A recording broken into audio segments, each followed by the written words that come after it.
Sir, TVK நிர்வாகி Zulpikar நேற்று வந்துட்டு தலைவர் மேதுகு அவர்களை அவதூறு பரப்புற விதமாக பேசி அதை பதிவிட்டிருக்காரு. அதை பற்றி உங்களோட கருத்து சார்? இல்லை, அதான் அந்த கட்சி தோழர்கள் வந்து ஒரு இடத்துல ஒரு திருமுனை கூட்டம் போட்டிருக்கிறாங்கன்னு நினைக்கிறேன், கன்னியாகுமரி மாவட்டத்தில். அப்படி பேசும்போது பெரியார் விமர்சனம் பண்ணிங்கன்னா நாங்கள் பிரபாகரனை விமர்சனம் பண்ணுவோம் அப்படின்னு சொல்லி பேசியிருக்காங்க. சொல்லி பெரியார் விமர்சனம் பண்ணுறதுனா வந்து நீங்கள் என்ன சொல்லணும்னா, நெகட்டிவாக பெரியாரை பற்றி சீமான் பேசுகிறாருங்க, நாங்கள் பெரியாரை பற்றி பாசிட்டிவாக பேசுகிறோம், பெரியார் வந்து சமூக நீதிக்காக, இடஒதுக்கீடுக்காக, பெண் விடுதலைக்காக, சாதி ஒழிப்புக்காக போராடினாருங்க நீங்கள் பேசணும்.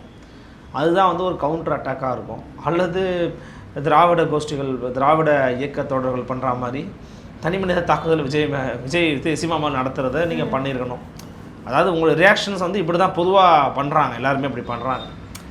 பட் நீங்கள் என்ன பண்ணுறீங்கன்னா, எதிர்த்தாக்குதலாக வந்து பார்த்தீங்கன்னா மேதகுவே பிரபாகரன் அவருடைய மீதான விமர்சனத்தை நீங்கள் முன்வைக்கிறீங்க. அதுவும் பார்த்தீங்கன்னா அது வந்து விமர்சனம் இல்லாமல் அது அவதூறாக வந்து மாறி இருக்கிறது. முதல்ல அந்த குறிப்பிட்ட அந்த காத்தாங்குளம் சம்பவம் அப்படிங்கிறது வந்து பல முறை தமிழ்நாட்டை சலிக்க அதை வந்து விளக்கம் கொடுத்து, எக்ஸ்ப்ளனேஷன் கொடுத்து அதை முடிச்சுட்டாங்க.